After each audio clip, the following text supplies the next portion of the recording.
Hello and welcome to my little slice of heaven here. This is the little garden tour for gardening year 2026. I got a late jump on the year, but I'm trying to make up for it as fast as I can. Let me show you real quick what I've got going on right now. Starting with the bed that I worked on last, this is the one beside my house. It was completely overrun with Florida betony. The soil was down about halfway in this bed. So over the last couple of days, I have pulled as much betony as I can. I don't think I could grow as much betony if I tried. It was just running wild in there. So I pulled what I could out of there and then raked out the soil, put down some extra potting soil that I had, put down the remainder of my compost from my compost pile from last year, and then topped it off with leaf mold, which I still have some left. Coming over to my side garden, I've got in this earth box, I've got two shishito plants. They're just about, I'm ready to get a couple of those. I've got some borage in the small pot here. Some flowers for the pollinators. This is a new one to me right here. This is a gong bao. It's a Thai chili pepper. Behind it, of course, is my lavender, which makes lovely tea. Then I've got my Greenstalk Gardener. The only thing I have in there right now is the top tier, and it's full of strawberries. I've got two different varieties of strawberries in here. I've got these Tuscan roses, which is new to me, and also new is the quinaults. They're both everberry, so I hope to get some strawberries out of them all year long. Next on the agenda was this little project, this was a project I found on Facebook Marketplace. I owned this planter already. I already had 3 earth boxes. That's full of longhorn cayenne peppers. The 2 in the middle are cubanella peppers, and then I've got a couple of dateles on the end. Of course, I've got Athena watching over this whole thing for me. In this pot over here on the ground, I had sweet potatoes, and it looks like right here it's still gonna produce some. I've got some sweet potato slips ready to go, but I'm gonna put those in my main sweet potato bed, which I will show you in a minute. Let's take a walk over to the main production beds and see what we got going on there. These are my main production beds. This one in front of me I rebuilt just last year. I originally built it with just regular 2x6 lumber, and it lasted a couple years before it fell apart. Last year I put it back together with pressure treated wood, and it seems to be holding up very well. Of course, I got my bird bath here with I got a sweet potato in there soaking, making some more slips. In this little pot, I've got some radishes, French breakfast radishes. I've got a plumera in there. I don't know if it survived the frost. I kind of doubt that it did. I got a late start on my lettuce, but I'm hoping to get some crops out of that, at least a couple of salads before it gets too warm and it starts bolting. Over here I've got another plumera. And then I've got a 4x8 bed right here of nothing but asparagus. It's in its 2nd or 3rd year, so the stalks are still kind of small. I'm just letting them go. develop some roots. These are taking off like crazy. These are the eldest of the bunch, and I missed harvesting these, and they've got some nice thick stalks on them, and they should be producing some really nice asparagus for me. In the main bed, a friend of mine accidentally ordered 8 bundles of sweet onions. She planted 4, she gave me 4. I planted 210 onions in this bed. Other than the asparagus over here, this whole bed is nothing but sweet onions. 210 of them. Of course, I got my garden gnomes out here keeping an eye on everything. I couldn't do this without the gnome help. They're not quite as good as Oompa Loompas, but you know, they do the job. They do the job. They're in the union. They don't care. Over here on I built this last year. I got the idea from a guy on YouTube that did something very similar. I think if I had to redo this, I would move them in a little closer to each other. I think they're about 7 feet right now. And that would raise the arch a little bit, although the arch is still about 6'3", 6'4". I'm 6'1", and it's enough for me to walk underneath.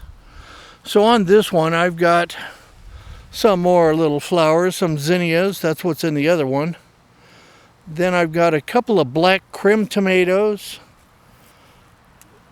I've got some Beef Masters. Let's see, I've got 1, 2, 3, 4 Beef Masters. And then we start in on the Cherokee Purple. I've got 1, 2, 3, 4, 5, 6 Cherokee Purples. There's a view down the tunnel. I've got little hanging art and bells in there.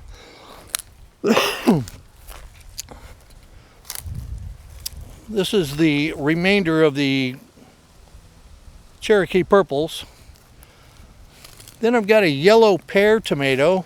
A friend of mine gave me some seeds for those one year, and they were very tasty. I bought this one at a nursery, but I plan to plant from seed next time.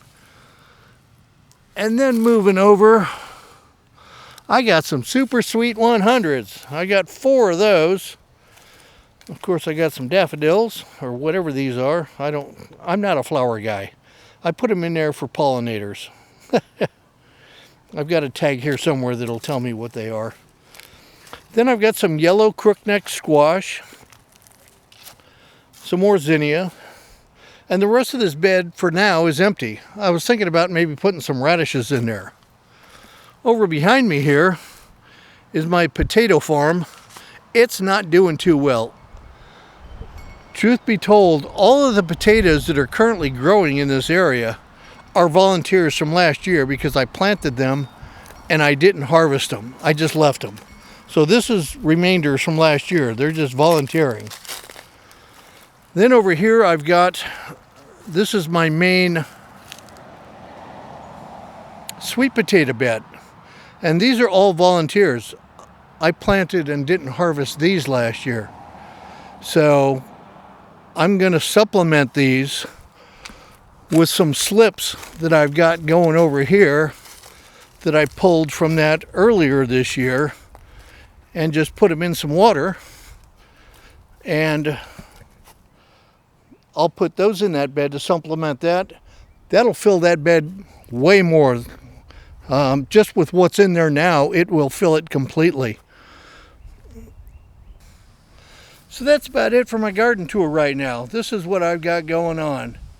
I didn't get started on this until fairly recently. But I'm one of these people that when I get off work, I come out and I work in the garden. When I get up in the morning until it's time to go to work, I work in the garden. So I'm putting a lot of effort and a lot of work into this, and I hope to get a good harvest out of it. Half of the onions that I'm growing, by the way, I'm not keeping all 210. They were given to me with the stipulation that the person that gave them to me gets 50% of my harvest. So whatever I pull out of the ground with these, I get half of it, which is probably way more than I can possibly use, but we'll figure it out. One thing I didn't touch on, I'm kind of proud of, was I've been on these side beds. I've been working on a new irrigation system. You probably saw it when I was walking around in there, and I finally got that all tied in right now. It's still being powered from a garden hose, and I want to change that. I want to dig a trench from the back of the property out to the front of the property and put PVC in so I get a little more water pressure. Speaking of the back of the house, let's take a walk back there and take a look at my kitchen garden. Starting from just outside the kitchen door, we've got these 3 planters right here. I've got turmeric in number 1. I've got longevity spinach in number 2 and in number 3. Number 3 hasn't come back yet. We got hit with some pretty hard frosts last year.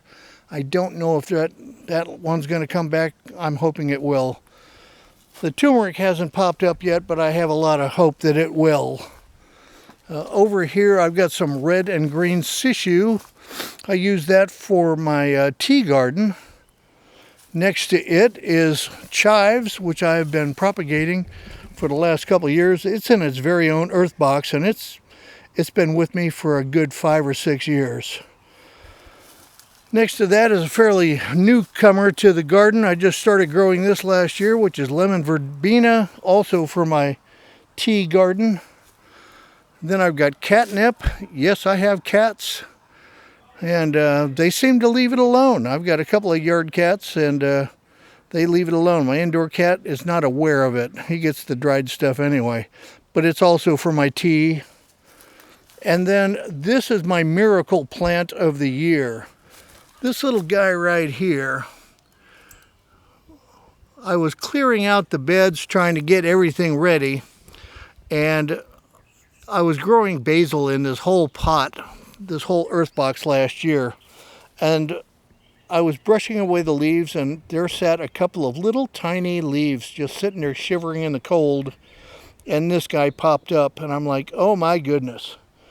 You are a survivor. You are going to get propagated and grown and loved, and he's going to fill this box like Abraham's descendants filled the earth.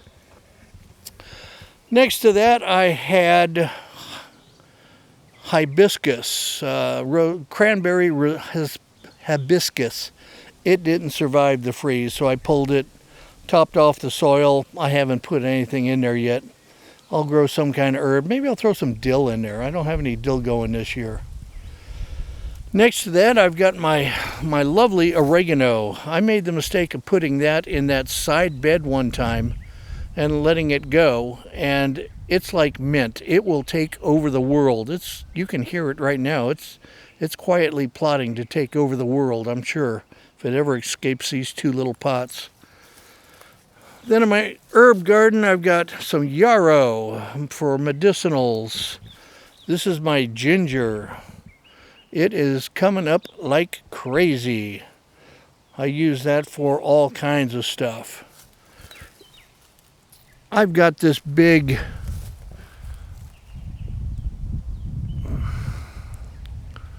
camphor tree that just throws down seeds on everything. I've got my mint. Of course, it's doing healthy and just loving life. It survived the cold without any complaints whatsoever.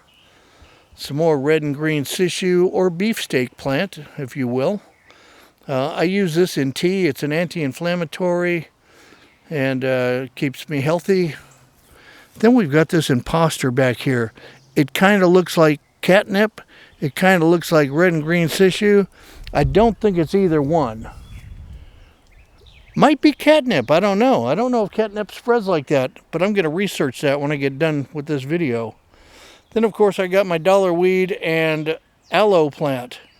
The dollar weed is a byproduct. I didn't count on that. Some people call it pennywort. Unbeknownst to most people, it's actually edible.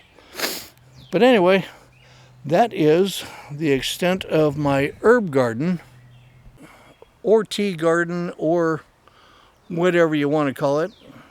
But that's what I got going on this year. I'll have a little bit more before the end of the year.